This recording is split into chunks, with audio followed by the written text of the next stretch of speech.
अस्सलाम वालेकुम and a very warm welcome. You are watching good morning public with me और आप सब मुझे कहते हैं Sohal. Hope so you guys are doing great.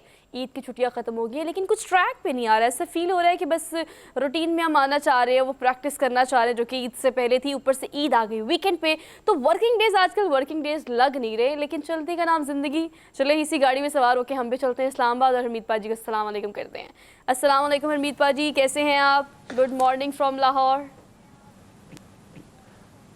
जी वालेकुम सलाम, सत श्री अकाल, गुड मॉर्निंग। आपने दुरुस्त फरमाया कि ज़िंदगी का नाम है चलती का नाम गाड़ी। वैसे अगर मैं बताऊं इस्लामाबाद के हवाले से, कल भी मैंने ये जिक्र किया था कि इस्लामाबाद वैसे काफ़ी खामोशी होती है, लेकिन आज हम देख रहे हैं कि मुख्तलिफ दफातर खुले हुए हैं और लोग दाखिल हो रहे हैं। और एक तरफ तो हम देख रहे हैं कि क्रिकेट जो हमारी टीम है वो यहाँ पे एक निजी होटल में है, तो वो रास्ता पूरा का पूरा जो है वो ब्लॉक है। बहरहाल मुतबादिल रास्ते उसके लिए हैं। लेकिन एक चीज़ सोहा जो आपने भी देखी, मैंने तो देखी, क्योंकि हमें जब जाना होता है ईद के दिन, तब हम देखते हैं कि हमारे मुल्क में कहीं ना कहीं हर माफिया जो है वो बर वक्त एक ऐसा वक्त का उसको इंतज़ार होता है कि उसी वक्त उसने बहुत ज़्यादा फ़ायदा उठाना है, और फिर वो फ़ायदा उठाता भी है। तो हमने ये देखा कि जैसे ईद आ रही थी तब ट्रांसपोर्ट में मैंने देखा कि जिस किस्म से किराए बटोरे जा रहे थे, यानी अगर 1000 रुपया है तो 1600-1700 रुपया लिया जा रहा था, 2000 है तो 3200 तक किराए बटोरे गए।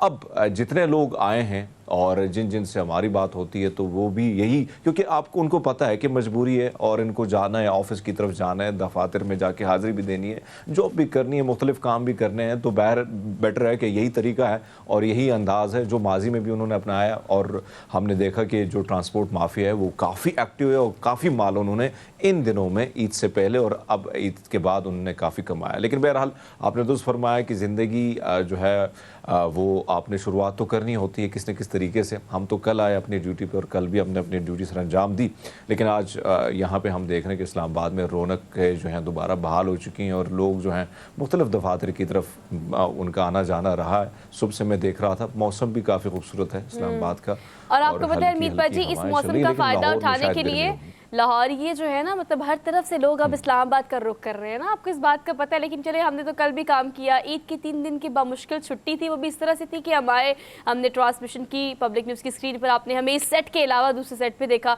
लेकिन उसके बाद कल भी काम किया, आज भी काम किया। जैसे मैं कह रही हूँ हरमीत पाजी, क्योंकि ईद आ गई वीकेंड पे ना, तो वर्किंग डेज लग नहीं रहे या वर्किंग डेज पे काम करने का दिल नहीं कर रहा। लेकिन आपको पता है बहुत सारे लोग ऐसे हैं जिन्होंने इसको लॉन्ग वीकेंड बना ही लिया है। ईद की छुट्टियां कम से कम वीकेंड तक तो उन्होंने करनी है। अब ये वो लोग हैं जो प्लान कर रहे हैं कि चले नॉर्दर्न इंडिया चले जाते हैं, अगर छुट्टी है तो 1-2 और छुट्टियां कटवा लेते हैं, चाहे पैसे कटवाने पड़े उसके, लेकिन कटवा लेते हैं। जो छुट्टी मनानी है तो वो मनाने के लिए अब नॉर्दर्न एरियाज जाने का लोगों ने फैसला भी किया है और लोग अपने रिश्तेदारों को भी विजिट कर रहे हैं। लेकिन हरमीत पाजी आपकी बात बिल्कुल ठीक है। बल्कि सोहा आपने देखा होगा कि जो रिपोर्ट्स हमारे सामने आई हैं उसमें आपने नॉर्दर्न एरिया की बात आपने की, शुमाली इलाकाजात की, और मेरे ख्याल में आपका भी इरादा उसी तरह ईद से पहले बना था। तो इस बार 2 लाख जो लोग हैं, विजिटर हैं, वो शुमाली इलाकाजात ईद की छुट्टियों में उन्होंने ईद वहाँ पे गुजारी है। तो आप अंदाज़ा लगा लें कि फिर हम ये देख रहे हैं कि क्योंकि मंगल को ही सब कुछ स्टार्ट हो गया था, शुरुआत हो गई थी, यानी आज के दिन बुध के दिन, तो बहुत सारे ऐसे लोग होते हैं बहुत सारे दफातर में कि कहते हैं भैया आप ही कर लेना, ये 2-3 दिन का काम मेरे ज़िम्मे जो काम है आप कर लेना। पूरा साल हरमीत पाजी हम काम करते हैं, तो बहुत सारे दोस्त एक दूसरे का हाथ भी बटा देते हैं और मेरे ख्याल में होना भी चाहिए ऐसा। देखिए हम भी एक दूसरे का हाथ बटाते हैं ना, एक शो इस्लामाबाद से करते हैं, एक लाहौर से करते हैं, वीकेंड में छुट्टी मना के वापस आ जाते हैं, फिर मंडे को दोबारा आपसे मिलेंगे। लेकिन खैर इस हवाले से अगर हम देखें तो आप बिल्कुल ठीक कह रहे हैं। माफियाज जो कि बेसिकली कारोबारी तबका है, जिसमें आप ट्रांसपोर्टेशन की बात कर लें, आप होटल माफिया की बात कर लें, आप खाने पीने की बात कर लें, वो दरअसल हरमीत पाजी इस दौर को कहते हैं सीजन।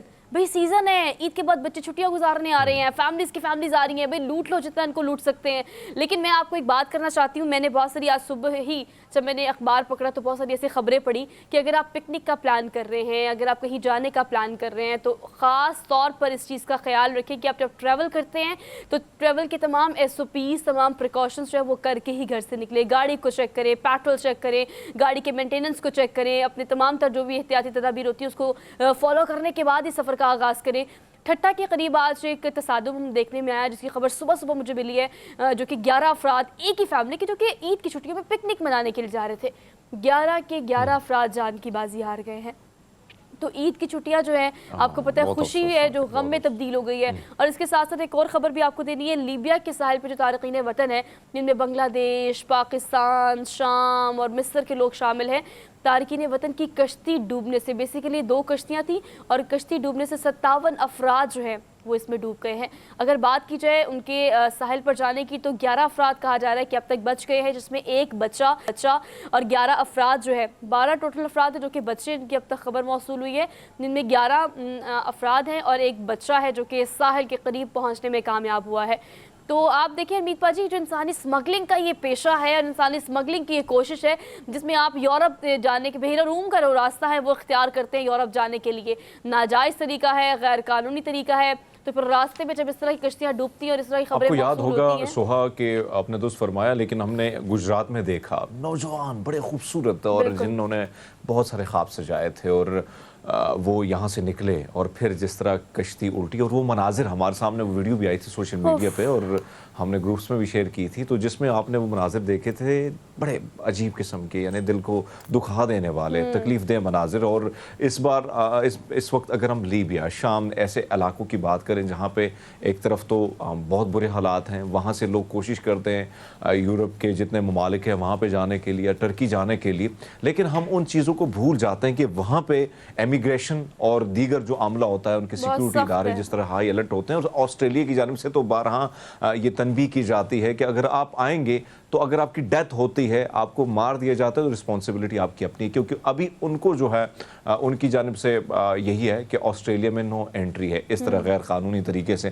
لیکن پھر بھی آپ نے دیکھا ہے کہ ہمارے جو پنجاب ہے، پنجاب سے زیادہ نوجوان جو ہیں وہ اسی طریقے سے جاتے ہیں اور ایران کے بارڈر کے تھرو، اور جن حالات سے ان کو گزرنا ہوتا ہے، جس کنٹینر میں ان کو بٹھایا دھکیل دیا جاتا ہے اور پھر ایک ایسی کشتی میں ان کو بٹھا دیا جاتا ہے جہاں پہ اگر 20 بندوں کو بٹھانا ہوتا ہے تو وہاں پہ 50 کے قریب لوگوں کو بٹھا دیا جاتا ہے، اور پھر ہم یہ دیکھتے ہیں کہ جیسے جیسے وہ کشتی جو ہے سمندر کے بیچ میں جاتی ہے تو وہاں پہ پھر ہمیں خبر اس قسم کی ملتی ہے۔ تو ایک تو میں گزارش کروں گا اپنی اسکرین کے ذریعے کہ جتنے بھی ہمارے دیکھنے والے ہیں، آپ 10-12 لاکھ روپیہ لگاتے ہیں باہر جانے کے لیے اللیگل طریقے سے، جس سے آپ کی جان بھی خطرے میں، پھر آپ کے بھائیوں پہ، آپ کی بہنوں پہ، آپ کی ماں پہ اور آپ کے پورے گھر پہ جس اذیت کا وہ شکار ہوتے ہیں، جس تکلیف سے، جس کرب سے وہ گزرتے ہیں، تو آپ چھوٹا بزنس جو ہے وہ بھی شروع کر سکتے ہیں اگر آپ چاہیں۔ میں باہر رہوں، میرے باہر دنیا دیکھی ہے، اور بہت سارے ایسے کام جو ہم اس ملک میں نہیں کرنا چاہتے ہیں باہر ہمیں کرنے پڑتے ہیں، تو بیٹر ہے کہ وہ کام جس کے لیے ہم باہر جاتے ہیں وہ اگر اس کی شروعات ہم اپنے ملک میں کرتے ہیں تو میرے خیال میں بہت سارے راستے آپ کے لیے کھل جاتے ہیں، اور اس میں کوئی شک نہیں، جب آپ محنت کرتے ہیں، ہمت کرتے ہیں تو دروازے آپ کے لیے خود بخود کھلتے ہیں، اور رزق دینے والا اس میں کوئی شک نہیں ہے کہ ہم سب کا ایمان ہے کہ رب ہی ہے۔ ایک اور چیز میں ایڈ کر لیں کہ ایمان اور عقیدہ اور جو ہمارا اللہ تعالیٰ پہ اعتماد ہے، یا جس بھی دھرم سے آپ کا تعلق ہے، اگر آپ اس پہ یقین رکھتے ہیں کہ آپ محنت کریں گے تو کامیابی آپ کو ضرور ملے گی۔ اس طرح کے غیر قانونی راستوں سے اگر آپ ایک مقام تک پہنچ بھی جاتے ہیں، اگر آپ کامیاب ہو بھی جاتے ہیں، تو آپ صرف اس چیز کو سوچیں کہ آپ کا مستقبل کیا ہوگا، مستقبل جس کامیابی کو آپ امیجن کر رہے ہیں وہ آپ کو ملے گی بھی یا نہیں ملے گی۔ ہم اس کشتی کی بات آپ کو بتا رہے ہیں لیبیا سے، آپ کو پتا ہے کہ بحیرہ روم کے تھرو یہ یورپ جانے کی ایک ناکام کوشش تھی جو کہ ان تارکین وطن کی جانب سے کی گئی ہے، اور حمید پاجی آپ کو پتا ہے کہ آپ 50 لوگوں کی بات کر رہے ہیں، ایک کشتی میں 80 لوگ سوار تھے، 57 جو ہے وہ ڈوب کر ہلاک ہو چکے ہیں، اور اگر ساحل کے قریب پہنچنے کی بات کی جائے تو 11 سے 12 افراد اب تک بچ چکے ہیں جو کہ وہاں قریب پہنچے، اس میں ایک بچہ بھی شامل ہے۔ تو دیکھیں اتنی قیمتی جانیں اگر آپ قربان کرنے کے در پہ ہیں، پھر پیسہ بھی لگا رہے ہیں، پھر کچھ حاصل وصول بھی نہیں ہے، خاندان سے بھی جدا ہو رہے ہیں، غیر قانونی کام بھی کر رہے ہیں۔ ہربیت پاجی ہمیں پتہ ہے اس بات کا کہ خواہ وہ پاکستان ہو یا دنیا کا کوئی بھی ملک ہو، صحیح اور غلط ہے، قانونی آئینی ہے اور غیر قانونی ہی ہے، تو ان چیزوں کو ڈیفرینشیٹ کرنا آپ کا فرض اور آپ کا غرض ہے، تو اس کا آپ کو خیال رکھنا پڑے گا۔ خیر یہ صبح خبر تھی جو کہ میرے خیال سے آپ کے لیے ایک سبق بھی ہو سکتی ہے کہ اگر آپ ایسا کچھ کرنے کا سوچ رہے ہیں تو غلط کا انجام غلط ہی ہوتا ہے، یہ آپ نہ خود کریں، نہ اپنے پیاروں کو کرنے دیں، نہ اپنے پیاروں کو اس چیز میں ساتھ دیں۔ خیر ہم پروگرام میں آگے بڑھتے ہیں، بہت ساری چیزیں جو آپ سے ڈسکس کرنی ہے۔ عید کے دنوں میں حمید پاجی پتہ نہیں فرصت بہت زیادہ تھی، اب یہ عید کی آڈیوز آئی ہیں، یلے کی آڈیوز آئی ہیں، لیکن آڈیو جو سیشن اور ایک جو ہمارا چلتا رہتا ہے نا، مطلب on and of way, movie 1 movie 2 trailer 1 trailer 2 آتا رہتا ہے، اب آڈیو لیکس کا سلسلہ جو ہے وہ ایک بار پھر سے اب شروع ہوا ہے اور عید کے بعد شروع ہوا ہے۔ है। तो ईद पे आपने बहुत सारी ऑडियो लीक्स देखी होंगी, वीकेंड पे भी खास तौर पे। तो जी अब आपने कभी सासू माँ की ऑडियो सुन ली, कभी आपने पता है कि चीफ जस्टिस साबिक जो है उनकी, और फिर आपने ख्वाजा तारिक की वीडियो जो नई अपडेटेड आई है वो भी सुनी होगी। खैर ये ऑडियो लीक्स जो आ रही है, उसके बाद अगर सुप्रीम कोर्ट की डेडलाइन की बात की जाए तो हरमीत पाजी आज की डेडलाइन थी हुकूमत को और पीटीआई को जो इत्तेफाक करने का कहा गया था कि अगर आप एक तारीख पर इत्तेफाक कर लेते हैं, मुज़ाकरात हो जाते हैं, तो एक पेज पर अगर आप आ जाएंगे तो फैसला करना हमारे लिए आसान होगा। खैर आज उसकी डेडलाइन है, उसी की वजह से आज 12 बजे यानी हमारा शो खत्म होने के फ़ौरन बाद एक अहम इजलास भी हुकूमत ने तलब किया है जिसमें वो डिस्कशन करेंगे मुज़ाकरात को लेकर। लेकिन अगर पीटीआई की बात की जाए या फिर पाकिस्तान तहरीक इंसाफ के चेयरमैन इमरान खान साहब की बात की जाए तो हरमीत पाजी आपको पता है कि उनका कहना यह है कि हम यही चाहते हैं कि बर वक्त इलेक्शन हो, लेकिन इस पर बात करने के लिए मैंने ये टास्क जो है वो शाह महमूद कुरैशी को दिया है कि अगर वो इस पर बात कर रहे हैं और मुलाकात स्केजुलाइज करनी है तो कब, कहाँ, कैसे, क्यों करनी है, ये अभी तक सामने आना बाकी है। खैर हुकूमत की आज की तैयारी ये है कि काबीना का 2 बजे इजलास भी बुलाया गया है। इसके अलावा इस मुज़ाकरात को डिस्कस करने के लिए, सबको एक पेज पर लाने के लिए हुकूमत और हुकूमती इत्तेहादियों का आज 12:30 बजे के करीब एक अहम इजलास है जिसके बारे में भी डिटेल्स आपको देंगे और आपके पॉलिटिकल सेगमेंट में इसको हम डिटेल में डिस्कस करेंगे। और टॉप स्टोरीज में टॉप ऑफ द ऑल हम क्या डिस्कस करेंगे, let's talk about top stories. तो टॉप स्टोरी में यही डिस्कस करेंगे आज के ऑडियो लीक्स जो आ रही है, इस पर राना सनाउल्लाह साहब का एक बयान भी सामने आया है जिसमें वो कहते हैं कि जो चीफ जस्टिस साहब है वो अपनी सासू माँ की बात ना माने बल्कि अवाम को देखें, अवाम क्या कहती है, अवाम के मुतालबात क्या हैं।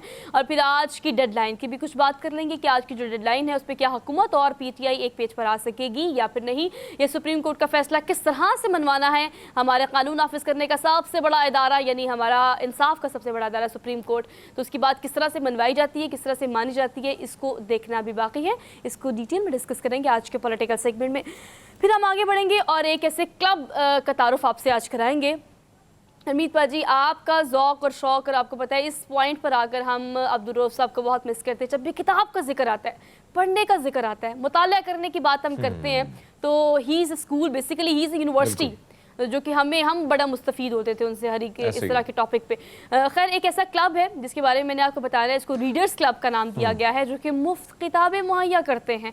जिस किस्म की किताब आपने पढ़नी है वो खा आपके कोर्स का हिस्सा है, खा आपका ज़ौक़ है, आपका शौक़ है, या आपकी रिसर्च है, या आपका प्रोजेक्ट है, उसके हवाले से अगर आपको कोई बुक चाहिए और आपको लगता है कि बुक्स बहुत एक्सपेंसिव है तो फिर जनाब आप रीडर्स क्लब। अच्छा वैसे सुहा ये सेगमेंट बहुत मज़े का भी है और मैं समझता हूँ कि इस किस्म का काम यानी आप देखें ना कि किताबें उन लोगों को पहुँचाना और कोशिश ये है कि हमारे लोग जो हैं उनके पास ज़्यादा से ज़्यादा इल्म पहुँचे। हाँ अच्छा मुझे एक आदत है कि मेरे पास अगर किताब पढ़ने के लिए बेशक लेके जाए लेकिन वापस लेके ज़रूर आनी है आपने, अगर नहीं ले आए तो फिर आपको किताब देना। लेकिन यहाँ पे मैंने ये देखा कि स्टूडेंट इतने एक्टिव हैं कि उनकी कोशिश है कि हाँ आप पढ़ें, बेशक आप लेके आपको मुफ्त हम फराम करेंगे। ये बहुत अच्छा मेरे ख्याल में एक ये जो आपने बात की है ना, ये जितनी भी तारीफ की जाए।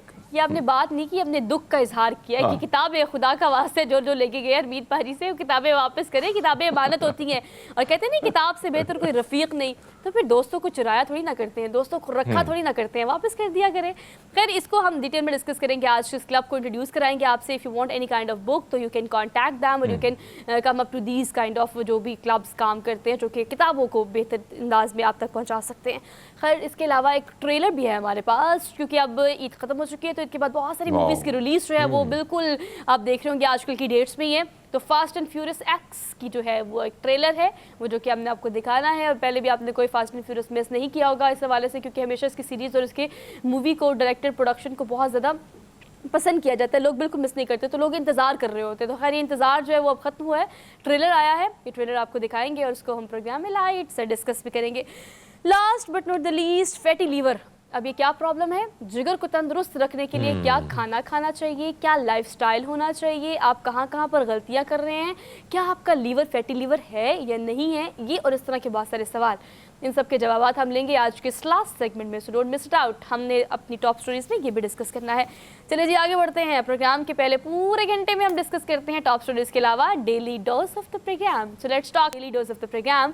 सो डेली डोज आज का जो है उसमें पहला सबसे खबर हमने आपको देनी है, ये भी शौक के हवाले से खबर है हरमीत पाजी कि आपको शौक हो ना तो वसाइल ना भी हो तो यू कैन डू एनीथिंग। अब देखिए मैं आपको एक ऐसे बाशिंदे की खबर दूंगी जो बेसिकली आपको पता है शौक रखते हैं हवाई जहाज़ में बैठने का, लेकिन आज तक हवाई जहाज़ में बैठे नहीं हैं। उन्होंने क्या किया है, खाम माल और ख़ास तौर पर अगर आप कूड़ा करकट की बात करें या वो चीज़ें जो रिसाइकिल की जा सकती है या वो चीज़ें जिनकी हम समझते हैं कि नाकारा हो गई हैं, इनको फेंक दो, اس تمام تر چیزوں کو یا اس تمام تر فضلے کو استعمال کر کے انہوں نے ایک جہاز کا سیمپل بنایا ہے، اور نہ صرف سیمپل بنایا ہے بلکہ اس کی اگر ہم ونگز کی بات کریں، مشینری کی بات کریں، تو یہ نائجیرین باشندہ ہے جس کا تعلق جو ہے نائجیریا سے ہے۔ اب خود تو یہ جہاز میں کبھی نہیں بیٹھے حمید باجی، لیکن انہوں نے جہاز بنایا، وہ بھی خام مال سے بنایا، وسائل بھی بالکل نہیں تھے، اور اس کے بعد پھر اس کے اندر بیٹری بھی لگائی، اس کے ونگز کو ایکٹیو کیا، اور یہ ماڈل بنا کے ہوائی جہاز کا انہوں نے اڑا کر اچھا سے ایک ڈیمو بھی دیا ہے کہ بھی آپ کا شوق ہو نا تو آپ اپنے انجینئر خود ہی ہوتے ہیں، خود ہی پڑھائی کرتے ہیں، خود ہی کام کرتے ہیں، خود ہی ٹیسٹ ٹرانسمیشن کرتے ہیں،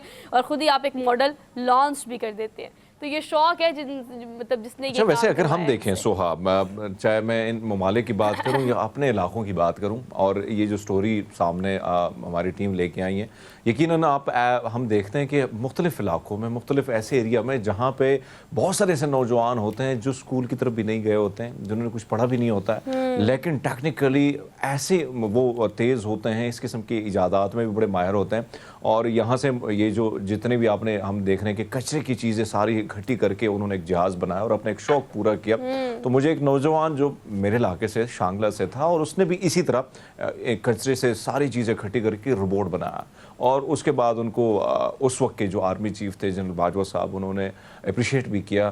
اور اس طرح مختلف علاقوں میں ہم دیکھتے ہیں کہ ایسے نوجوانوں کی ایک بہت بڑی تعداد ہوتی ہے جو کچھ جو ہیں وہ سوشل میڈیا پہ آ جاتے ہیں، الیکٹرانک میڈیا پہ آ جاتے ہیں، لیکن بہت سارے ایسے جو ہمارے سامنے نہیں آتے ہیں۔ لیکن بہرحال آپ نے درست فرمایا کہ شوق دا کوئی مول نہیں، اور اپنا شوق پورا کرنے کے لیے کہیں نہ کہیں اس نے اڑان جو ہے اس جہاز کی بھری، خود تو نہیں بیٹھے لیکن ہاں وہ مناظر اس نے خود جو ہے وہ دیکھے، اور کیسے جہاز کو اڑانا ہے، جہاز کیسے اڑتا ہے، اور پھر کچرے سے نکالی چیزوں کا استعمال، یقیناً اس کا بھی انہوں نے ایک میسج دیا کہ اس سے بھی ہم بہت سارے فائدے حاصل کر سکتے ہیں۔ اچھا جی، آپ کو پتہ ہے کہ اب بیسیکلی آپ کو پتہ ہے ایروناٹیکل جو آپ کے انجینئرز ہوتے ہیں وہ تو خیر یہ پروفیشنلی نہیں ہے، نہ انہوں نے اسٹڈی کی ہے، لیکن ایک ادارے نے ان کی اس کاوش کے بعد ان کو انٹرنشپ آفر کی ہے کہ بھی آپ آئیں اور ہمارے ساتھ کچھ اسٹڈیز کریں اس حوالے سے۔ لیکن حمید جی یہ بہت اچھی خبر ہے کہ آپ اس حوالے سے دیکھیں کہ جو بچے خاص طور پر اگر ان کی پراپر اسٹڈیز بھی نہیں ہیں لیکن شوق کی وجہ سے آپ کو پتہ ہے دماغ اتنا چلتا ہے کہ وہ مختلف چیزوں سے، مختلف وسائل جو ان کے پاس اویلیبل ہوتے ہیں اس سے ایسی چیزیں بنا لیتے ہیں کہ ہم بھی حیران ہو جاتے ہیں۔ یہ بیٹریز جو آپ دیکھ رہے ہیں بیسیکلی ریڈیو کی جو آٹو ریموٹ ہے اس کو استعمال کر کے انہوں نے اس کو اڑانے کا کامیاب تجربہ کیا، اور ان کے ارد گرد جو بچے بڑے میوز ہو رہے ہیں اس کو دیکھ کے۔ تو خیر ایسے لوگوں کو پروموٹ کرنا چاہیے اور ایسے لوگوں کو جگہ دینی چاہیے، بیکاز ان کی سوچ جو ہے اس سے ہم بہت کچھ کر سکتے ہیں۔ تو یہ نائجیریا کے لیے یقیناً ایک فخر کی بات ہے۔ آگے بڑھتے ہیں، اگلی ایک اور خبر دیتے ہیں۔ پیغام ہو تو ایسا کہ 10 سال بعد بھی آپ کو ریسیو ہو جائے، اور کبوتروں کے تھرو آپ کو پتہ ہے پیغام پہنچانے کا طریقہ جو ہے اور یہ بڑا پرانا ہے اور لوگ اسے بڑا پسند کرتے ہیں، لیکن سمندروں میں بوٹل کے اندر پیغامات بند کر کے پہنچانے کا سلسلہ بھی زیادہ نیا نہیں ہے، یہ بھی اچھا خاصا پرانا ہے، لیکن چونکہ یہ استعمال کم کیا جاتا تھا۔ اب 10 سال قبل سمندر میں پھینکا گیا ایک پیغام جو ہے وہ 10 سال بعد اصلی حالت میں مل گیا جناب۔ اب اصلی حالت میں کیسے ملا؟ آپ سوچیں 10 سال ایک چیز سمندر میں رہی ہو تو اپنی ریئل کنڈیشن میں کیسی ہو سکتی ہے؟ میں آپ کو بتاتی ہوں، بلکہ آپ کو اسکرین پر نظر آ رہا ہوگا جس بوٹل سے انہوں نے اس پیغام کو نکالا ہے حمید باجی، وہ بوٹل پلاسٹک کی بوٹل ہے۔ تو پلاسٹک کی بوٹل میں تو سیو رہ سکتا تھا۔ اب 10 سال بعد جس بچی نے یہ پیغام لکھا، آپ کو پتہ ہے کوئی خاص مطلب کہ کوئی لو لیٹر نہیں ہے، آپ یہ مت سمجھے کبوتر لو لیٹر لے کے جاتے تھے تو بس پیغامات سمندر کے تھرو جو آتے ہیں وہ بھی لو لیٹر ہی ہوگا۔ خیر یہ ایک ایسا پیغام تھا جو کہ 8 سالہ بچی نے لکھا تھا، اپنا نام لکھا کہ میں یہاں سے ہوں، میرا یہ تعلق ہے، میری عمر یہ ہے، جو بھی میرا پیغام پڑھ رہا ہے اس کو میں چاہتی ہوں کہ وہ زندگی میں خوش رہے، کامیاب رہے، بس دعائیں لکھی اور بچی نے سمندر میں پھینک دیا۔ آپ کو پتہ ہے دوبارہ سے اب جب یہ خبر سامنے آئی اور ایک عورت جو صفائی کر رہی تھی ساحل سمندر کی، اس کو یہ پیغام ملا تو اس نے اس کی لگا دی سوشل میڈیا انسٹاگرام پر مطلب ایک جو پوسٹ ہوتی ہے وہ لگا دی۔ پوسٹ لگانے کے بعد آپ کو پتہ ہے اس بچی کو ڈھونڈنے کے لیے ہی مقصد دراصل یہ پوسٹ کرنے کا تھا۔ آپ کو پتہ ہے وہ بچی ملی حمید باجی اور اب اس کی عمر ہے 18 سال، مطلب اس وقت 8 سال کی تھی، 10 سال بعد پیغام ملا تو وہ 18 سال کی ہو گئی۔ لیکن آپ سوشل میڈیا کی پاور دیکھیں، وہ بچی ملی اور بہت خوش ہوئی اس خاتون سے مل کے کہ یہ پیغام آپ کو ملا ہے اور 10 سال بعد بھی اپنی اصلی حالت میں تھا۔ بس یہی پاور ہے۔ अच्छा, वैसे इसमें जो मैसेज है सोहा, आपको याद होगा जब हम छोटे छोटे थे और एक वक्त होता था कि हमें भी कुछ लिखने का शौक होता था, और बहुत सारी अखबारें ऐसी आती थी या एक रिसाला आता था मंथली, और उसमें बच्चों के खतूत होते थे, छोटे मोटे खतूत, उनको शामिल किया जाता था। तो हम सबकी ख्वाहिश होती थी कि अच्छी अच्छी बातें, प्यारी प्यारी बातें हम उसमें शेयर करें, और बहुत कोशिश करते थे लिखते हुए, वहाँ भेजते हुए। तो इसमें भी आप देखें तो एक पैगाम है, खूबसूरत सा पैगाम है। और आप ये देखें कि हम इससे कबल भी बारहा ये बात कर चुके हैं कि खतूत का एक सिलसिला होता था, एक दूसरे को याद करना दूर दराज इलाकों से, लेकिन आज टेक्नोलॉजी ने वो सारी चीज़ें बड़ी आसान बना दी, और आप एक विद इन सेकेंड आप अपने मैसेज जो है, पैगाम दूसरे तक पहुंचा सकते हैं, और वहाँ से जो रिप्लाई है वो भी बहुत जल्दी मिल जाती है। लेकिन बहरहाल ये मैसेज बड़ा खूबसूरत था और प्यारा मैसेज, और हम देखते हैं कि एक छोटी सी उम्र में इस किस्म की जो हैं पैगामात हमने पहले भी देखे होते हैं मुख्तलिफ चीज़ों पे, लेकिन अब सोशल मीडिया पे चीज़ आ गई है। और फिर आपने ये देखें कि प्लास्टिक की बोतल में एक आइडिया इतनी छोटी उम्र में आना कि हाँ, मैं अब ये पैगाम कहाँ भेजना है मुझे नहीं मालूम, लेकिन पैगाम किसी फ़र्द के हाथ लगेगा तो वो पढ़ेगा, शायद उसके चेहरे पर स्माइल आ जाएगी। और मेरे ख्याल में ये पैगाम भी इसलिए था, लेकिन बहुत ही खूबसूरत था। और मेरे ख्याल में एक दूसरे को कनेक्ट रखना, एक दूसरे को याद रखना ख़ास मौके पर, या वैसे भी याद करना, मैं कहता हूँ ये एक अच्छी आदत है। बिल्कुल ठीक कह रहे हैं आप। प्रोग्राम में हम चले आगे बढ़ते हैं। खबर तो बहुत अच्छी है, इस तरह के पैगाम पुराने देखना आपको वैसी बड़ी खुशी होती है। कितने साल पुराना पैगाम है जो कि आपको मौसूल हुआ है, तो उन्होंने सोशल मीडिया पे शेयर किया, वहाँ से हमने पिक किया, हमने कहा चलिए आपको दिखा देते हैं। अच्छा जी, आगे बढ़ते हैं। अगली खबर जो है ना, वो दरअसल इस खबर को आप तक पहुँचाने से पहले आपको पता है कि आपने पिछले 2-3 दिनों में खबर जो है वो नूरजहान की डेथ की सुनी होगी।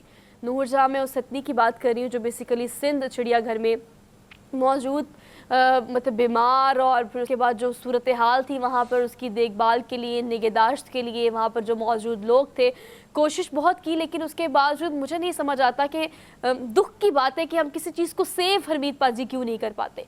हमारा चिड़ियाघर हो, वहाँ पर लाए गए जानवर हों, वसाइल कम होने की वजह से, या आपकी अपनी कोताहियों की वजह से, या आपकी अपनी जो आप केयरलेसनेस दिखाते हैं टुवर्ड्स दीज एनिमल्स जो कि वाइल्ड लाइफ होते हैं, जिनको हमें बेसिकली तो असूली तौर पर तो चिड़ियाघर में बंद करना ही नहीं चाहिए ना, लेकिन चलिए अगर चिड़ियाघर पूरी दुनिया में बनाए जाते हैं तो वहाँ पर बाकायदा SOPs होते हैं, बाकायदा रूल्स एंड रेगुलेशंस होती है, बाकायदा एक एनवायरनमेंट होता है जो कि उनको चाहिए होता है उनकी एपेटाइट के लिए, या उनकी जिंदा रहने के लिए, उनकी प्रॉपर उनको वो एनवायरनमेंट दिया जाता है जहाँ पर वो अपनी नशोनुमा करते हैं, या उनको वो एनवायरनमेंट जो कि उनको सिर्फ वाइल्ड लाइफ से मिल सकता है। खैर, हम हर चीज़ में कोताही करते हैं, यहाँ भी हमने एक और दफ़ा कोताही की, और इसके बाद श्रीलंका से जो एक और हमें ऑफ़र आई है कि वो भी एक हाथियों का जोड़ा जो है वो हमें दे रहे हैं, लेकिन उस पर आपको पता है सेलिब्रिटीज़ ने आवाज़ उठाई और वो ये कहते हैं कि नहीं, हम मेरे ख्याल से हम ये डिज़र्व नहीं करते। तो मेरे ख्याल से पहले बहुत अरसा एक हमें प्रैक्टिस करनी चाहिए इस चीज़ की, और उसके बाद फिर हम शायद ये अफोर्ड कर सकें कोई जानवर, या तो हम इम्पोर्ट करें या फिर हम उसको अपने चिड़ियाघर में रखें। ये एक चिड़ियाघर की खबर है जो कि बेसिकली आपको देनी है। चिड़ियाघर इंतज़ामिया ने सियाहों का खाना चोरी करने वाले जो बगले हैं जो वहाँ रखे गए हैं, बगलों का हल निकाल दिया है। अब हल क्या निकाला है आपको पता है, ये भी एक चिड़ियाघर है जो कि पाकिस्तान में नहीं है, अब ये यूरोप किसी साइड पे चिड़ियाघर है, लेकिन वहाँ चिड़ियाघर जो है वहाँ पर जानवर भी हर तरह के रखे गए हैं। वहाँ पर उनको देखने आने वाले सयाह जो हैं वो आजकल एक चीज़ से बहुत तंग है, और वो किस चीज़ से तंग है कि वहाँ पर जो बगले रखे गए हैं उनको हालांकि प्रॉपर एनवायरनमेंट दिया गया है, उनको खाने पीने की चीज़ें दी गई हैं, लेकिन वहाँ आने वाले जो सयाह हैं ना हमीद पाजी, उनका ये खाना चोरी कर लेते हैं, उनको तंग करते हैं, उनको चौंचे मारते हैं। तो अब वहाँ की इंतजामिया ने क्या हल निकाला है? वाज़ेह फ़र्क है। हाँ, आप हल बता दें तो फिर मैं हल बताती हूँ, आपको कंटिन्यू कर लीजिएगा। अब हल क्या निकाला है उन्होंने, आपको पता है बाकायदा एक अलग से फोर्स, अलग से मुलाजमीन जो कि 10 से 15 हैं, उन्होंने उनको हायर किया सिर्फ इसलिए कि अब उन मुलाजमीन को वो जानवरों का लिबादा, यानी वो लिबास पहनाया जाएगा जिसको देख कर के बगले डर जाते हैं, और अब वो इनके पास नहीं भटकेंगे। और ख़ास तौर पर इन बगलों को, यानी इन तमाम जो उन्होंने पूरा स्टाफ हायर किया है, उनको ये ड्रेस पहनाकर उन मकामात पर अपॉइंट किया गया है जहाँ पर सयाह ज़्यादा आते हैं या उनके खाने पीने की अशिया वहाँ पड़ी होती हैं। तो देखिए एक छोटा सा इशू था कि अच्छा, वैसे ये हल जो है ये काफ़ी पुराना है। हमारे जितने भी खेत खलियान होते हैं देहातों में, गाँव में और मुख्तलिफ इलाकों में, वहाँ पर इस किस्म के पुतले खड़े किए जाते हैं ताकि खेत को नुकसान ना पहुँचे। लेकिन अब फ़र्क जो मैं बात कर रहा था कि फ़र्क इतना वाज़ेह है, एक तरफ वहाँ पे बगले जो भी जानवर है जिनको ज़रूरत है खाने पीने की, और एक तरफ आपने जो जिक्र किया नूरजहां का किया, केवान का अगर मैं बात करूँ, कवान के साथ जो हुआ, फिर हम सब उठे, ट्विटर पे टॉप ट्रेंड बना रहा और मजबूर होकर इंतज़ामिया को। लेकिन यहाँ पे जानवरों का खाना जो है ना वो इंसान चोरी कर जाते हैं। اس پہ کافی رپورٹ میں نے بنائی ہیں اور میں نے خود بھی ساری چیزیں اپنی آنکھوں دیکھی ہیں کہ جس قسم کا کھانا ناقص قسم کا کھانا کھلایا جاتا تھا. اور پھر ہاتھی کی بات کی جائے تو ہاتھی اگر ایک دفعہ بیمار ہو جائے تو اس کا ٹھیک ہونا ناممکن ہو جاتا ہے, بڑا مشکل ہو جاتا ہے. لیکن جس قسم کی خوراک ان کو دی جا رہی تھی, جس ماحول میں ان کو رکھا ہے, میں تو ہاتھ جوڑتا ہوں کہ سری لنکا والوں کو کہ نہ بھیجیں ادھر.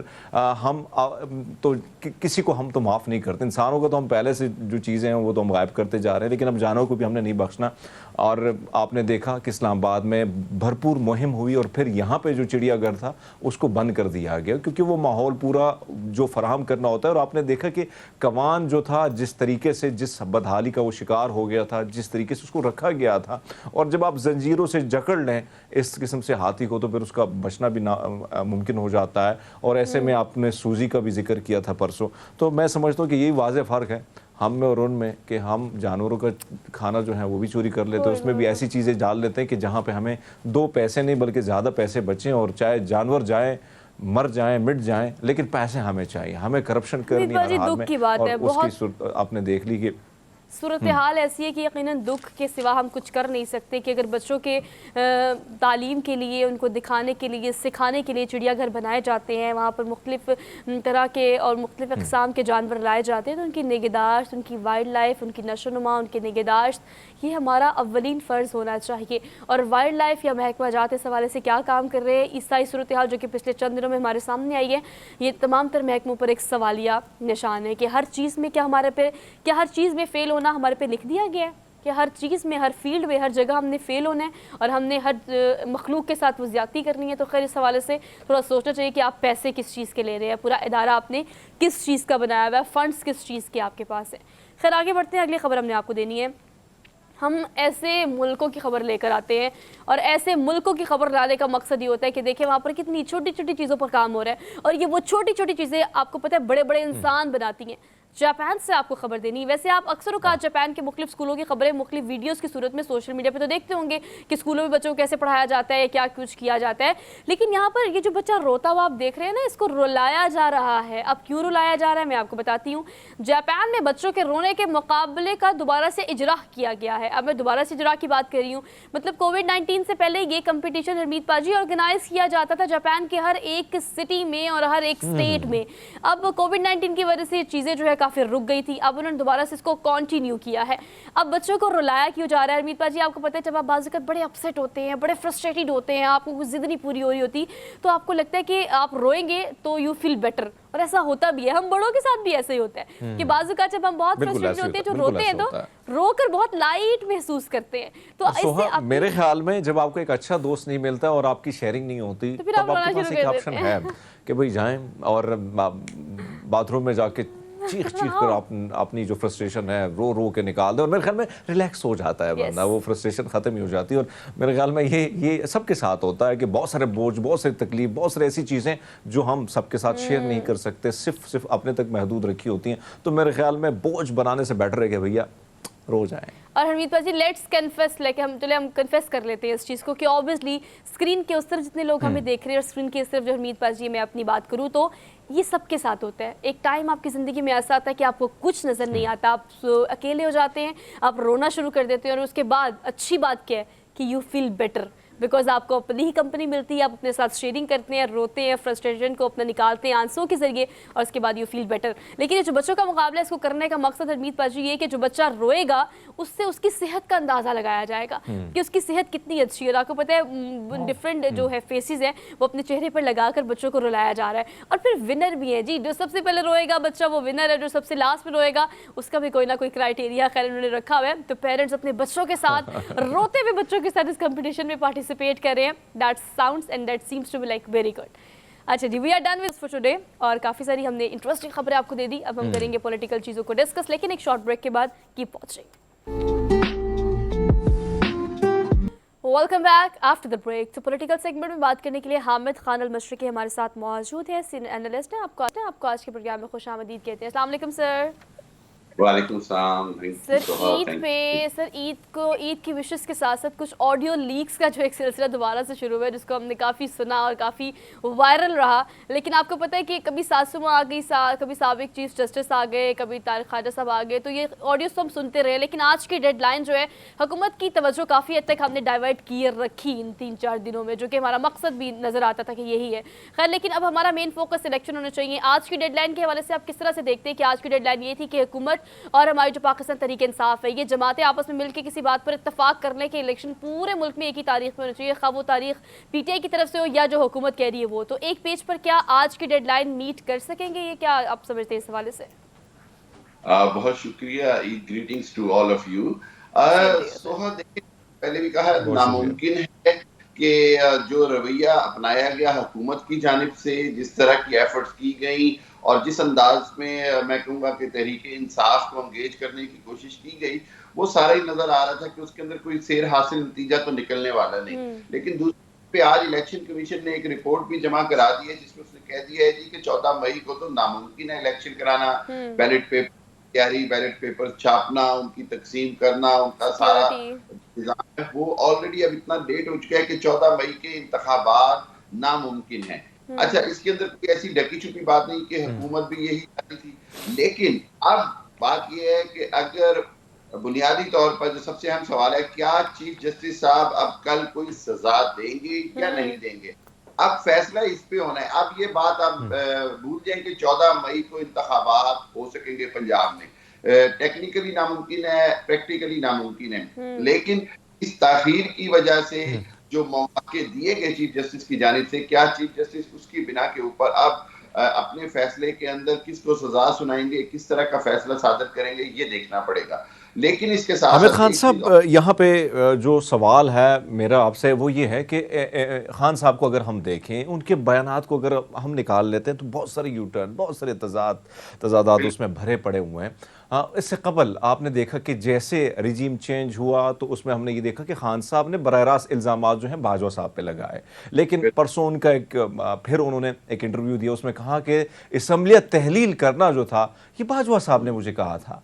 तो आप नहीं समझते हैं कि एक लीडर जो है वो फिर भी अमल करे, उसको पता भी है कि रिजीम चेंज में अगर बाजवा साहब बकौल इमरान खान और फिर भी, तो ऐसा नहीं लगता कि एक लीडर इस किस्म से जो है ब्लाइंडली हुए किसी को शख्स को फॉलो कर रहा है जिस पर वो इल्ज़ाम भी लगा रहा है? और दूसरी बात, परवेज़ इलाही साहब ने कहा है कि केपी और पंजाब की असम्बली अगर दोबारा बहाल होती है तो जो मुज़ाकरात की राह है वो दोबारा हमवार हो सकती है। कैसे देखते हैं सर?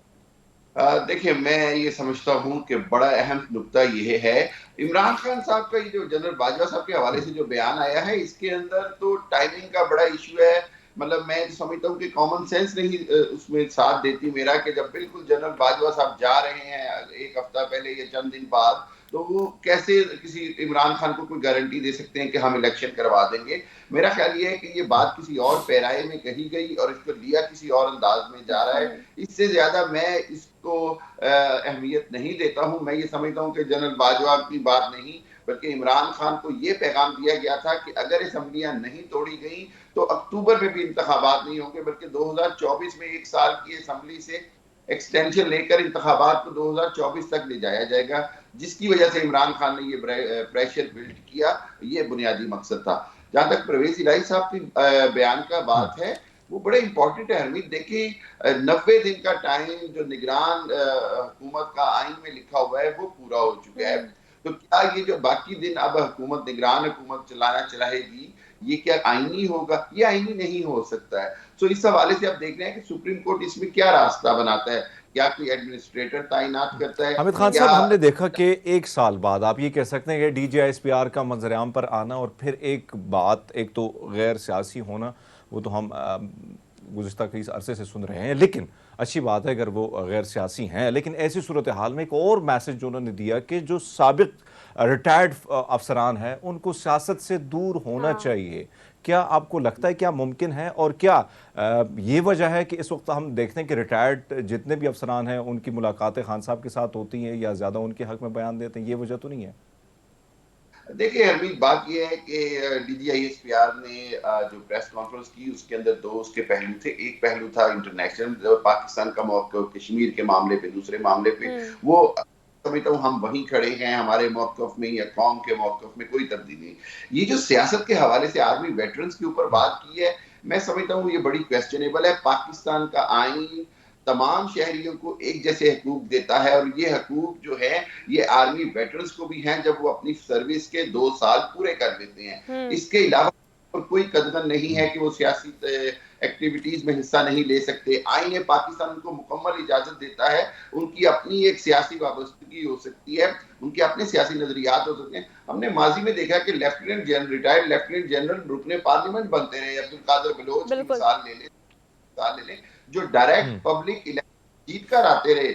तो इस हवाले से मैं समझता बिल्कुल ठीक कह रहे हैं, अब बिल्कुल ठीक कह रहे हैं, वक्त हमारे पास थोड़ा सा कम है, लेकिन मैं आपकी सी बात को कंक्लूड करूंगी कि इस सारी सूरत हाल में ये भी चीज़ DGISPR की तरफ से क्लियर की गई कि एक गैर सियासी जो है वो ताल्लुक थोड़ा सा हो सकता है और उससे हम डिनाई नहीं करते और वो था और वो रहेगा हमेशा। तो खैर एक अरसे बाद DGISPR की तरफ से मुख्तलिफ बयानात आना भी एक अहम चीज़ है। Sir thank you so much for joining us this morning. और बिल्कुल ठीक है, हमने अब एक ब्रेक लेनी है, ब्रेक के बाद वापस आते हैं और फिर कंटिन्यू करेंगे शो को। Keep watching good morning public. Welcome back after the break. So basically we are in the second hour of the show और प्रोग्राम के आगाज़ में जो चीज़ें मैं आपसे बता देती हूँ कि पूरे रनडाउन में हमने ये डिस्कस करना है। ग्रेजुअली हमारी कोशिश होती है कि हम सारे सेगमेंट्स को अच्छे से फ्लरिशिंग तौर पर आप लोगों को आप तक पहुँचाएँ, आप लोग उससे मुस्तफ़ीद हो और आप लोग को फ़ायदा हो। लेकिन ये सेगमेंट जो है वो आपके लिए बहुत फ़ायदेमंद साबित होने वाला है अगर आप बुक रीडर हैं और अच्छे बुक रीडर है तो। लेकिन आपको पता है कि अगर आप अच्छे बुक रीडर नहीं भी हैं तो कहते हैं किताब से बेहतर कोई रफ़ीक नहीं है। तो अगर आजकल कोई फ्रेंड आपका अच्छा नहीं जा रहा या कोई फ्रेंड नहीं है तो किताब को अपना दोस्त बना ले। लेकिन बाज़ आपको पता है कि बहुत सारे ऐसे लोग भी हैं जो कि अच्छी और महंगी किताबें अफोर्ड नहीं कर सकते लेकिन शौक़ ज़रूर रखते हैं। कुछ की मजबूरी है, अगर मुताले की बात की जाए, कोर्स की किताबों की बात की जाए या तालीम याफ्ता लोगों की बात की जाए जो कि किताबों के शौकीन होते हैं, लेकिन अफोर्डेबिलिटी बहुत मैटर करती है। हर किस्म की किताबें आप तक पहुंचाने वाला एक ऐसा इदारा, एक ऐसा क्लब जिसे रीडर्स क्लब का नाम दिया गया है।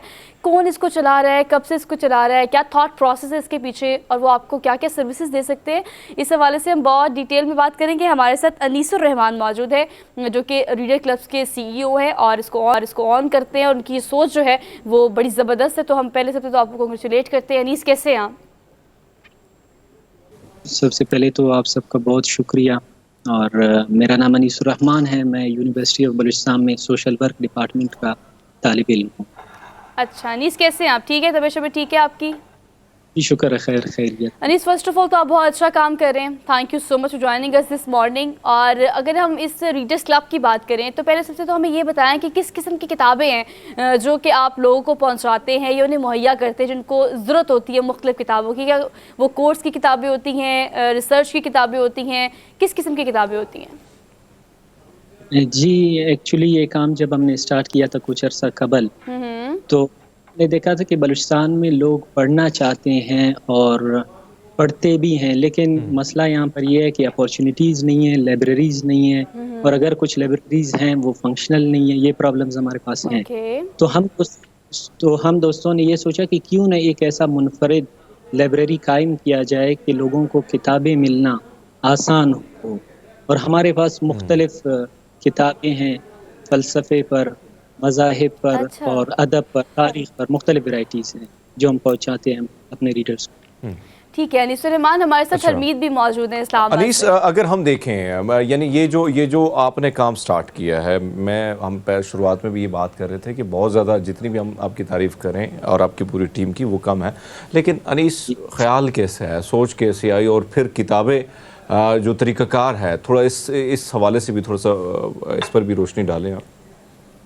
जी ऐसा होता था कि हमारे जो दोस्त हैं हम पूरा एक टीम है और अक्सर ऐसा होता था कि हम साथ मिलकर बैठते थे तो मुख्तलिफ एजुकेशनल टॉपिक्स पर हम डिस्कस करते थे।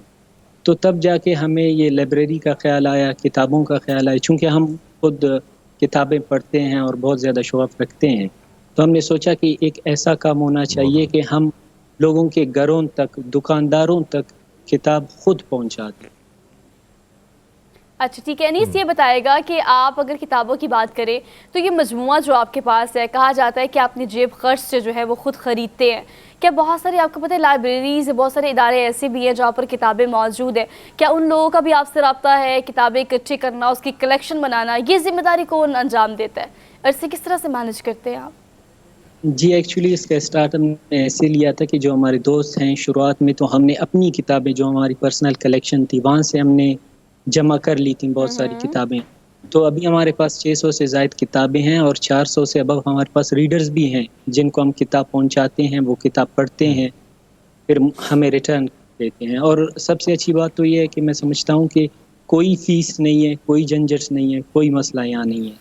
ہمارا طریقہ کار یہ ہوتا ہے کہ ہمارا ایک فیس بک پیج ہے ریڈرز کلب سریاب کے نام سے اور واٹس ایپ گروپ بھی ہے. ہم کتاب کی تصویر لے کر وہاں اپلوڈ کرتے ہیں اور جس کو بھی ضرورت ہوتی ہے وہ ہمیں کنٹیکٹ کرتا ہے. پھر ہم کوئی کسی دوست کا موٹر سائیکل لے کے یا بائسیکل لے کے اس میں اپنے پاکٹ منی سے پیٹرول وغیرہ ڈال کے ہم کتاب پہنچا دیتے ہیں اس کے پاس.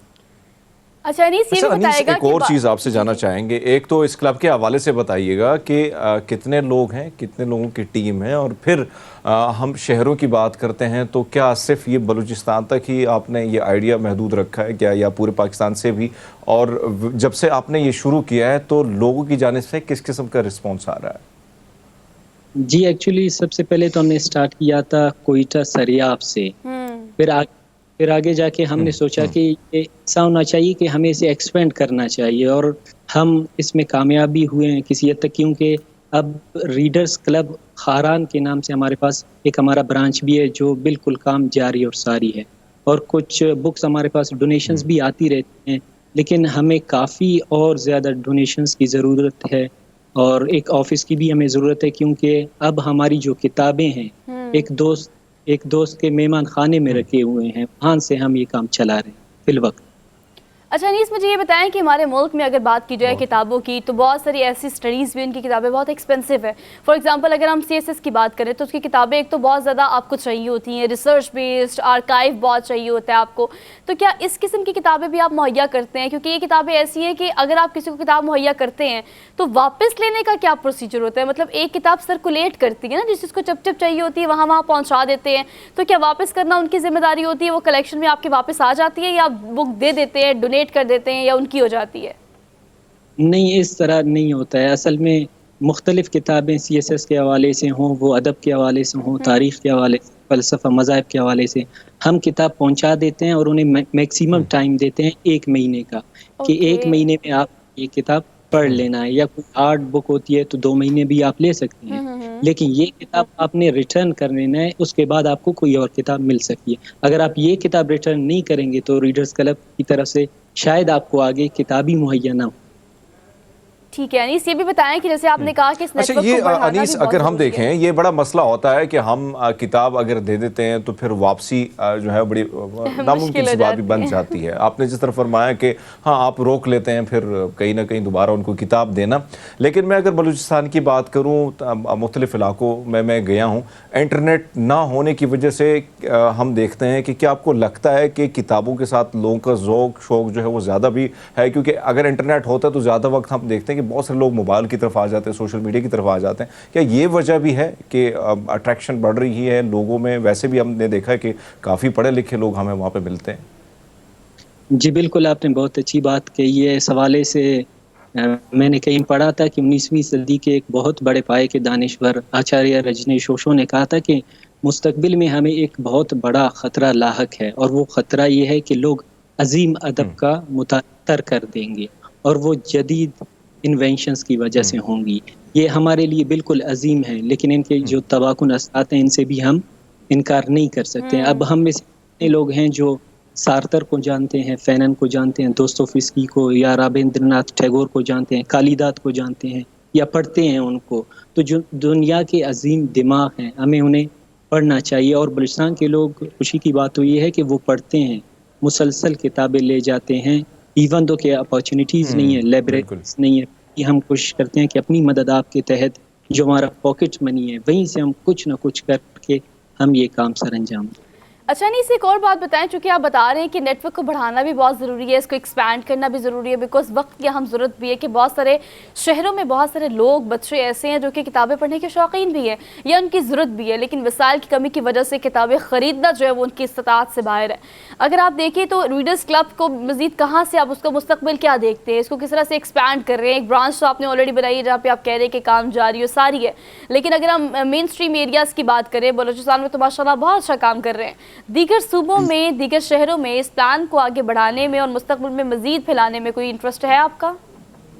جی بالکل، ہمیں آلریڈی بہت سارے میسیجز آتے ہیں کہ آپ کراچی میں کب اسٹارٹ کر رہے ہیں، لاہور میں کب اسٹارٹ کر رہے ہیں یہ کام۔ تو ہم نے سوچا ہے کہ ایک مرتبہ ہم بلوچستان کے علاقوں میں بھرپور کامیابی کے ساتھ یہ چلا دیں، پھر ہم آگے یہ آئیڈیا بھی ہم اپنے پاس رکھتے ہیں کہ باقی صوبوں میں بھی یہ کام ہم اسٹارٹ کر دیں گے انشاءاللہ۔ اچھا انیس، فیڈ بیک کیا ملتا ہے آپ کو سوشل میڈیا اچھا پہ انیس، یا آپ کے ارد گرد جو لوگ ہیں اوبیسلی کتابیں لیتے ہیں، مستفید ہوتے ہیں، واپس کرتے ہیں، تو یہ فیڈ بیک آپ کو کس طرح سے آ رہا ہے؟ جی بہت خوشی ہوتی ہے، خاص کر جب کوئی حوصلہ افزائی کرتا ہے۔ بالکل، جو کتاب لے جاتے ہیں سب سے پہلے میسج کرتے ہیں، تو سب سے پہلے اپریشیٹ کرتے ہیں کہ آپ لوگ بہت اچھا کر رہے ہیں، اس کے بعد کہتے ہیں کہ ہمیں کتاب کی ضرورت ہے، کائنڈلی آپ اگر پہنچا دیں، تو ہم کہتے ہیں کہ بالکل کیوں نہیں۔ اور سب سے زیادہ ہمارے جو اساتذہ ہیں یہاں پر، وہ ہمیں سپورٹ کرتے ہیں، وہ ہمیں حوصلہ افزائی کرتے ہیں بہت زیادہ۔ جی ارمیت۔ انیس ایک اور چیز میں کیونکہ جو چمن یہ جتنے بھی علاقے ان سب میں گیا ہوں، اور آپ نے درست فرمایا کہ لائبریریاں نہ ہونے کے برابر ہے، بلکہ آپ کے ایک بہت بڑے رائٹر آپ اس دنیا میں نہیں رہے ہیں، عبدالعلی غرغشتی صاحب کے ساتھ میں نے ان کی کتاب میں بھی کچھ لکھا ہے اور بہت کام ان کے ساتھ کیا ہے۔ تو آپ سے جاننا چاہتا ہوں کہ لائبریری کے حوالے سے جو آپ نے یہ اقدام اٹھایا، آپ کی ٹیم نے اٹھایا ہے، کیا حکومت کے ساتھ کوئی ایسا آپ نے کوئی رابطہ کرنے کی کوشش کی ہے کہ ہمارے لیے یا مختلف شہروں میں جو ہے لائبریریاں ہونی چاہیے؟ جس طرح ہم دیکھتے ہیں کہ لاہور یا بڑے بڑے شہر، کراچی، اسلام آباد، ہر طرف سے ہمیں کہیں نہ کہیں لائبریریاں نظر آتی ہیں، لیکن بلوچستان میں ایسا نہیں ہے۔ کیا اس طرف کوئی آپ نے ان کی توجہ دلائی ہے؟ جی ہم نے کوشش کی ہے، مختلف نیوز ویب سائٹس نے ویڈیوز بنائی ہیں، ہم نے بارہا کہا ہے کہ لائبریریز کی کمی ہے، لائبریریاں ہونی چاہیے، کتابوں کی موجودگی ہونی چاہیے، اور اس کے ساتھ ساتھ جو مختلف آن لائن لائبریریز ہیں وہ بھی ہونی چاہیے، ہمیں کتابیں پہنچانا، یا ہمارے پاس ابھی تک تو خود کی آفس بھی نہیں ہے، تو اگر گورنمنٹ آپ لوگوں کے توسط سے یا باقی جو ہم پیغام پہنچاتے ہیں اس کے توسط سے ہمیں ہیلپ کرے تو بہت اچھی بات ہوگی۔ اچھا مجھے یہ بتائیں انیس سلیمان کہ اگر آپ بلوچستان یونیورسٹی کی بات کریں تو ان کا تعاون اس حوالے سے کتنا زیادہ ہے آپ لوگ کے ساتھ کہ یونیورسٹی کے آپ اسٹوڈنٹس ہیں، آپ کا آئیڈیا اپنا تھا، آپ نے اس کو بلڈ کیا، اس کو آپ ایکسپینڈ کر رہے ہیں، لوگوں تک پہنچا رہے ہیں، لیکن جو کلیکشن آپ کے پاس موجود ہے وہ کس کس طرح کی ہے؟ مطلب اگر آپ انگلش لٹریچر کی بات کریں، اردو لٹریچر کی بات کریں، ہسٹری کی بات کریں، ادب کی بات کریں، تو ایسی کون سی کلیکشن ہے جو کہ بھی آپ سمجھتے ہیں کہ وہ اکٹھا کرنا بہت زیادہ ضروری ہے یا اس کی ڈیمانڈ بہت زیادہ ہے، اور جو بھی آپ کے پاس موجود ہے آرکائیو وہ کون کون سا ہے؟ جی اس وقت جو ہمارے پاس کتابیں موجود ہیں یہ تو خوشی کی بات ہے کہ مختلف ویرائٹیز کا ہیں، لیکن مسئلہ یہاں پر یہ ہے کہ سب میں سے بہت تھوڑے ہیں۔ فرض کریں اگر دوستوفسکی کی ہمارے پاس ناولز ہیں تو ایک دو ہوں گی، اس نے تو بہت کچھ لکھا ہوا ہے۔ اسی طرح فرانس کافکا کی ہے یا منٹو کی جو کلیکشنز ہیں ان میں سے ہمارے پاس چند ہی ہوں گے۔ تو یہ مسئلہ ہمارے پاس ہے کہ تمام تاریخ سے ہو، فلسفہ سے ہو، مذاہب سے ہو، کتابیں کم ہیں، کتابیں بہت ساری۔ انیس الرحمان، ایک اور چیز آپ سے جاننا چاہتا ہوں کہ علم حاصل کرنا اور علم بانٹنا یہ ایک بہت بڑی عبادت ہے۔ اگر میں بات کروں بلوچستان کے حوالے سے، ہم اس پر زیادہ فوکس ہمیں کرنا بھی چاہیے، میڈیا کا بھی یہ ہونا چاہیے ہم سب کا۔ آپ سے جاننا چاہتے ہیں کہ جو اب ہم بہت سارے شہروں میں دیکھتے ہیں کہ رجحان کم ہوتا چلا جا رہا ہے، نوجوان جو ہیں وہ سوشل میڈیا کے تھرو زیادہ اس پہ زیادہ ان کا فوکس ہوتا ہے، کہیں نہ کہیں کتابوں سے دوری ہے۔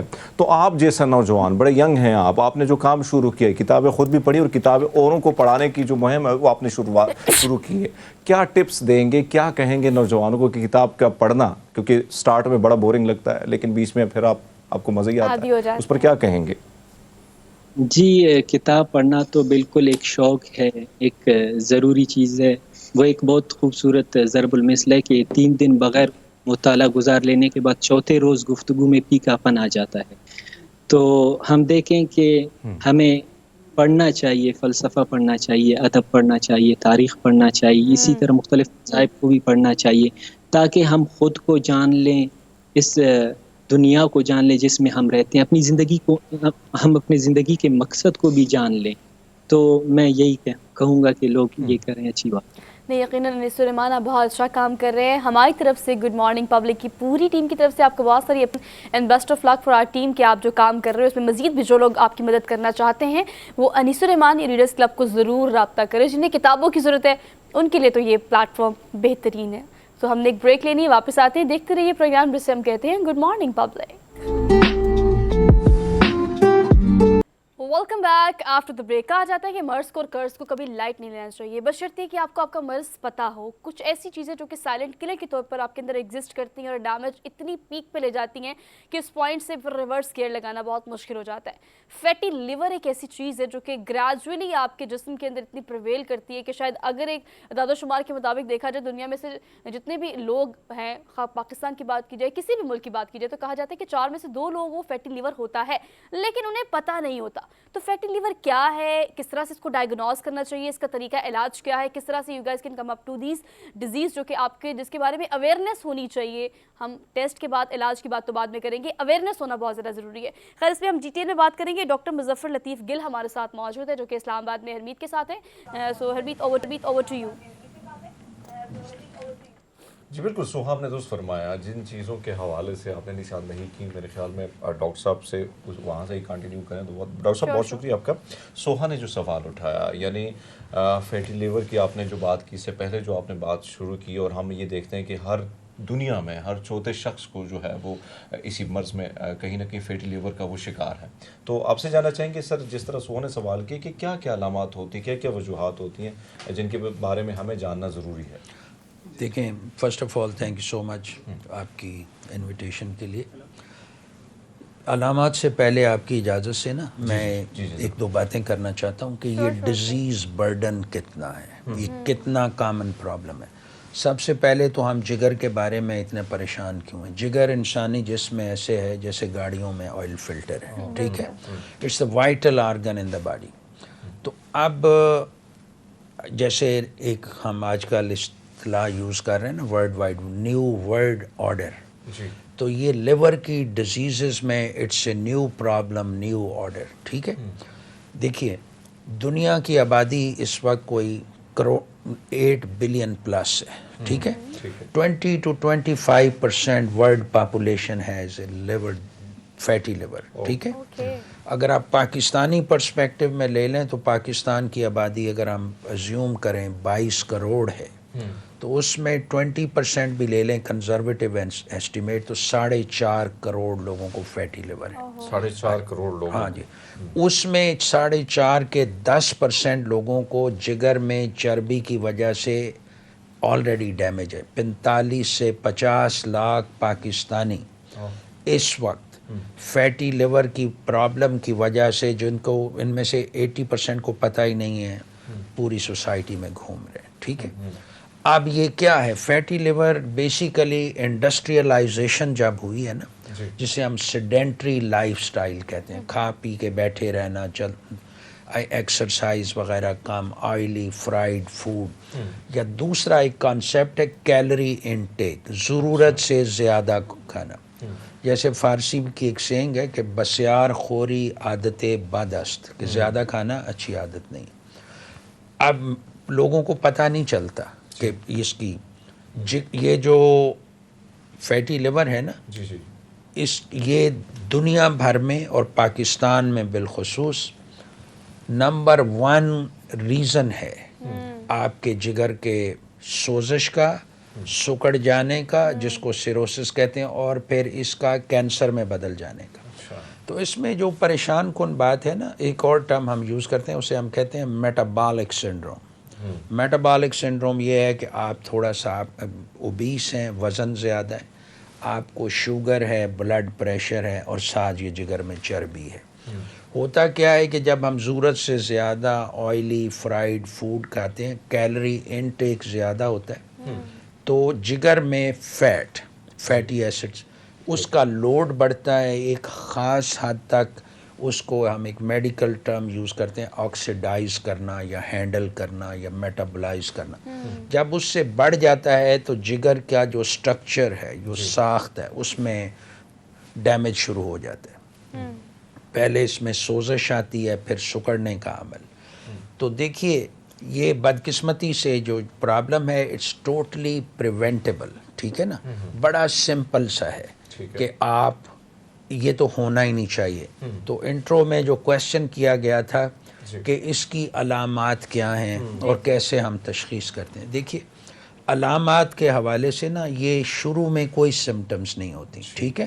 کچھ لوگ آتے ہیں وہ پیٹ میں رائٹ دائیں جانب کہتے ہیں ہمیں بوجھ یا تھوڑا سا درد محسوس ہوتا ہے. تو یوزلی ہم سمجھتے ہیں کہ یہ ایسڈ ریلیٹڈ ہے یا آپ کو گال سٹونز ہو سکتے ہیں. تو شروع کی علامات بڑی نان اسپیسیفک ہیں, ٹھیک ہے. تو یوزلی یہ کن لوگوں میں سسپیکٹ کرنا چاہیے؟ مڈل ایج مین اور وومن جن کا تھوڑا سا وزن زیادہ ہو, جنہیں شوگر ہو, ہائی بلڈ پریشر ہو. یہ وہ لوگ ہیں جو رسک انڈیویجول ہیں کہ جن میں ہمیں فیٹی لیور سوچنا اور سسپیکٹ کرنا ہے. تو اس کا تشخیص جو ہے بڑی سمپل ہے. ایک ٹیسٹ کرتے ہیں جسے ہم LFTs کہتے ہیں, لیور فنکشن ٹیسٹ. اس میں ALT AST بڑا ہوتا ہے. تو پاکستانی سینیریو میں آج 2023 میں جگر کے ALT AST بڑھنے کی کاز ہیپاٹائٹس B C نہیں رہی. وہ یہ ایک اچھی خبر بھی ہے کہ خاص حد تک اس پہ کنٹرول. اب اس کی بڑی وجہ فیٹی لیور ہے, ٹھیک ہے. تو آپ جب بڑے ہوئے لیور انزائمز کے ساتھ پیشنٹ آتا ہے تو آپ اس کے 3 ٹیسٹ کرتے ہیں. Hepatitis B surface antigen, hepatitis C antibody, اور ایک آپ ان کا الٹرا ساؤنڈ کرتے ہیں. تو الٹرا ساؤنڈ بڑا fairly simple non invasive test ہے.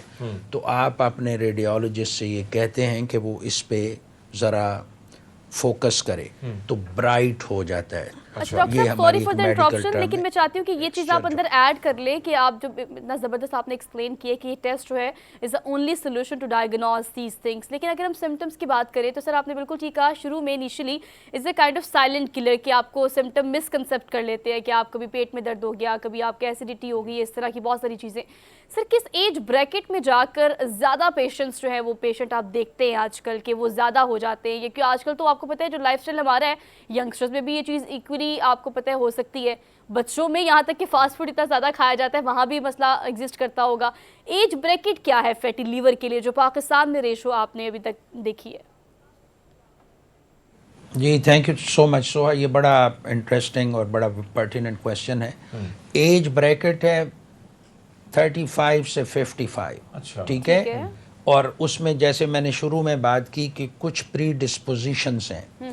فیمیل مڈل ایج مین جن کا وزن زیادہ ہے, ایج 35 to 55, جنہیں شوگر ہے اور بلڈ پریشر ہے. میں پھر اس ورڈ کو دہراؤں گا کہ میٹابولک سنڈروم ایک ٹرم ہم یوز کرتے ہیں. 35 سے 55 سال کے خواتین و حضرات جن میں کا وزن زیادہ ہے, جن کو بلڈ پریشر ہے, جن کو شوگر ہے, یہ ٹارگٹ پاپولیشن ہے. اسے ہم فیٹی لیور کو میڈیکل جارگن میں کہتے ہیں non alcoholic fatty liver disease, ٹھیک ہے.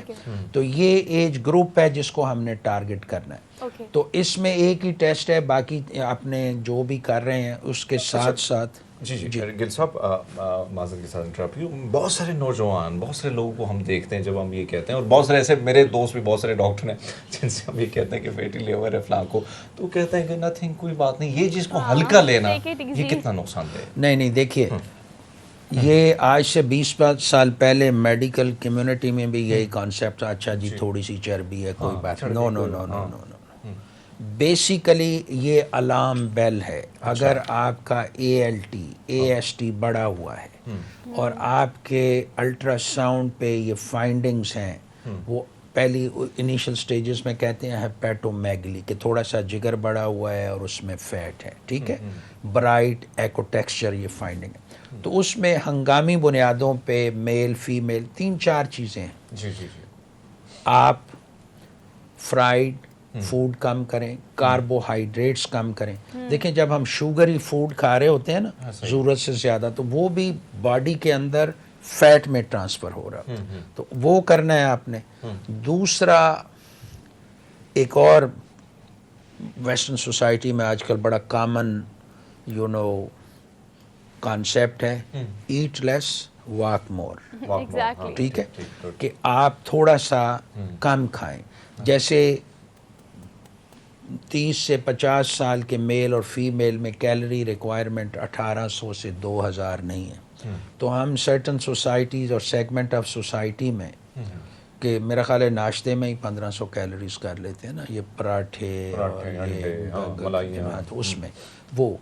लेकिन देखें, मैं फिर आपसे अर्ज़ कर रहा हूँ कि 1/4 1/5 person in the world has a fatty liver, और उसमें से 10% लोग उनको डैमेज इस लेवल पे हो जाता है जब पेट में पानी, खून की उल्टी, काले पखाने, इसे हम सिरोसिस कहते हैं. तो उस वक्त आपके लिए बड़ा मुश्किल होता है. शॉर्ट ऑफ लिवर ट्रांसप्लांट और कोई इलाज नहीं है. तो लिवर ट्रांसप्लांट पाकिस्तान में आप सब जानते हैं 1-2 सेंटर्स हैं, और ये एवरेज कॉस्ट है 80 लाख से 1 करोड़ रुपए, ठीक है.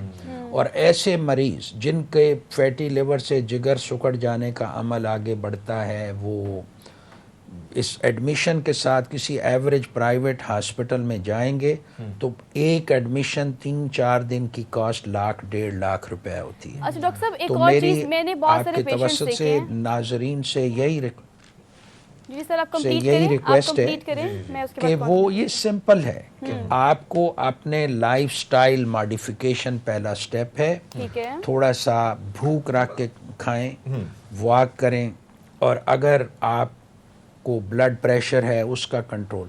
और दूसरी जो इसके साथ रिलेटेड बात है कि जो जिगर की अंदर फैट से जो प्रॉब्लम्स हैं, इसके साथ साथ और मसाइल भी आते हैं ना, बढ़े हुए वेट से ब्लड प्रेशर, उससे दिल की बीमारियां, उससे अगर बढ़े हुए वेट से आपको पुअर शुगर या शुगर हो जाता है, ठीक है, तो ये सारी चीज़ें मिल के आपको बड़ी मुश्किल में डाल देती हैं. बिल्कुल डॉक्टर साहब, आपने बड़ा दुरुस्त फरमाया. सोहा का सवाल है, ललिता सोहा जी फरमाइए. डॉक्टर साहब, मैं ये पूछना चाह रही हूँ कि अगर हम इसके डायग्नोस करने की बात कर लें, इन टेस्ट की बात करें, लाइफस्टाइल को चेंज करके ख्याल करने की और प्रिकॉशंस करने की हम बात करें.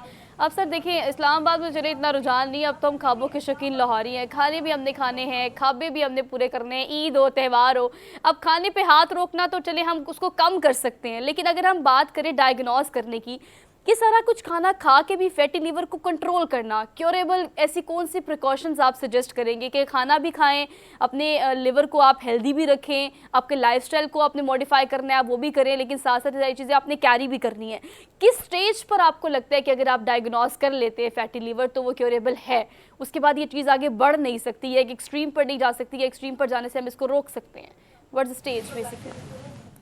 देखें, ये भी बड़ा अच्छा सवाल किया आपने. इसमें ये है कि जब भी कोई पेशेंट या कोई पर्सन जिसके आपको जिगर के test LFTs, liver function test में एबनॉर्मेलिटी बढ़े हुए हों, नॉर्मल रेंज होती है 40 to 50, एनीथिंग अबव 50, उनके आप अल्ट्रासाउंड करेंगे. बाकी जो तशखीस है, हेपेटाइटिस B-C का टेस्ट नेगेटिव है, तो किसी को भूखा रहने या अपना टेस्ट ऑफ लाइफ छोड़ने के नहीं है. थोड़ी सी कैलोरीज, ठीक है ना, आप चिकन, फिश, मटन खाएं, लेकिन जो मीट और रेड मीट है ना, बीफ और मटन, उसको कम करें. थोड़ा सा वॉक करें, जूस पीने की बजाय फ्रेश फ्रूट यूज करें. बाकी यंग इंडिविजुअल्स में कि थोड़ा सा एक्सरसाइज. देखिए, फैटी लिवर की 2 वजह हैं. एक सेडेंट्री लाइफस्टाइल, खा के बैठे रहना, आजकल ये सोशल मीडिया, इंटरनेट का दौर है, और दूसरा आप फूड में सिलेक्शन. तो ये 2 चीज़ें हैं. और आपका जो सवाल दूसरा उसका हिस्सा था कि कैसे रोका जा सकता है, तो इसे हम मेडिकल टर्मिनोलॉजी में कहते हैं how to arrest the progression of the disease. तो उसका यही है कि आप थोड़ा सा अगर ओवर वेट हैं तो वेट कम कर. आजकल हम एक नया कॉन्सेप्ट है जिसे हम कहते हैं इंटरमिटेंट फास्टिंग.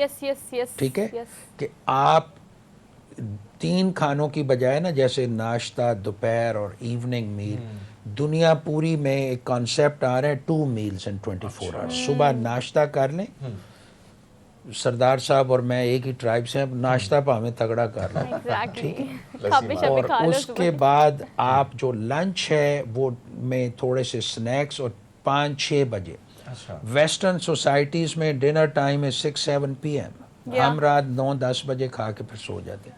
तो 2 मील्स अगर आप स्पेशली अपर क्लास प्रोफेशनल जो लोग हैं उनके लिए बड़ा इजी है, और ये डिजीज़ भी उनमें ही है।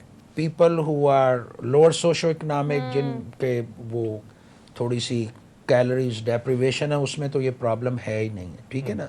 ये ज़्यादा खाने ऑयली से है, तो उसको आप ज़रा कम करें। ठीक है। जूस जी डॉक्टर साहब अगर हम देखें, एक तो आपने अब बता दी कि ये खाने खाने चाहिए और वॉक लाजिम है, लेकिन अगर हम ट्रीटमेंट की तरफ आते हैं तो क्या ट्रीटमेंट भी इसी तरह वॉक से ही फैटी लिवर हो सकता है, या कोई जी, जी।